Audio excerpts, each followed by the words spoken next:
We want you to take a look at John McCain this morning on the Today Show, a testy John McCain responding to that campaign bombshell of a book, Game Change. Take a listen. I will always be grateful for having her as my running mate and the support we got from millions of Americans. I am not gonna spend time looking back over what happened over a year ago when we've got 2 wars to fight, 10% unemployment in my state, and things to do. I'm sorry, you'll have to get others to comment on it. And others are commenting, despite John McCain's reticence. There are lots of good tidbits that continue to get worked through. Kevin Madden, Republican strategist, joining us now. And Kevin, I want to start with this news on the TARP tax that we're hearing out of the White House is going to be part of the budget. We don't know exactly what form it's going to take, but is this a tax that Republicans will end up liking or may have to like? What do you expect to see in terms of a response? Well, I think on its face, it looks like good politics by the White House. It feeds into or at least satiates some populist rage that is still out there with the electorate. But I think Republicans are probably going to be more interested in looking at the long-term implications. Republicans fundamentally believe that you cannot help the wage earners in this country by tearing down the wage payers. That's a disagreement that Republicans have with Democrats.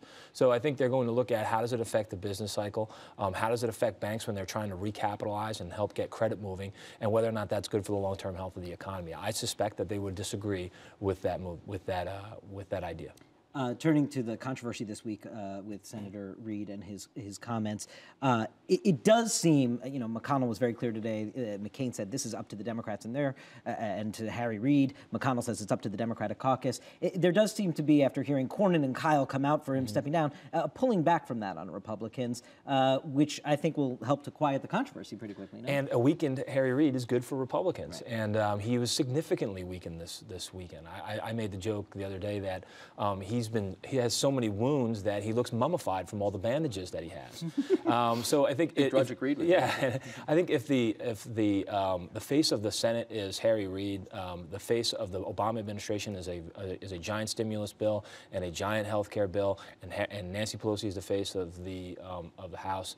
2010 is going to set up for good results for Republicans. And then under that argument, keep him there. I mean, exactly. Right. No need to try right. to out. John Boehner, who's my old boss, used to have a very funny saying. He used to say, if your opponent is about to commit suicide, whatever you do, don't murder them.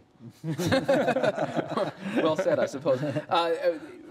We love to ask you about Sarah Palin, and she's got a new job this week as a Fox News contributor. What does this say to you? Well, her debut is tonight. What does it say to you, though, about how she is trying to get her mind around what her political future might be? Well, a lot of people ask, like, what does it mean for 2012, or what are its possible future implications? Well, I don't think it's really changed much because Sarah Palin, with this position, has 2 things.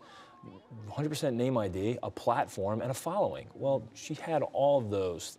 She had all 3 of those before this happened. So I think it's something that she wanted to pursue in her time now. Bigger bank account now. And a bigger bank account, but time away to contemplate what her role is going to be outside of a governmental function, and this was one of them. So I don't really think there's not really a whole lot of new news there, I think, other than it makes a big splash in TV world. And again, gets people. It gets people talking about Sarah Palin, which is not really hard to do sometimes for some reason.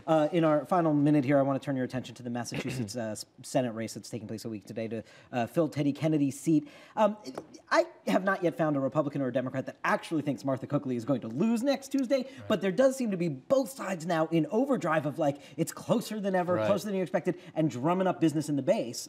What is your take on that race right now? A win is a win, and a really close loss is a win. That's good spin, I suppose. But no, that's it's not. I mean, look, if you have problems holding a seat in a Democrat stronghold like Massachusetts, what does it tell you about the environment? On the heels of Dorgan and Dodd retiring, Harry Reid is being in a significant peril out in Nevada, what does it say about the environment? So it does point in the right direction. It gives Republicans everything that we need. We need as much as possible when it comes to organizing momentum, fundraising momentum, candidate recruitment. Do you think Teddy Kennedy's seat is going to fall to Republicans next? I think that if I had to put the odds on it, that the Democrat has a very good chance of holding it out. But Scott Brown, I have anecdotal evidence on this.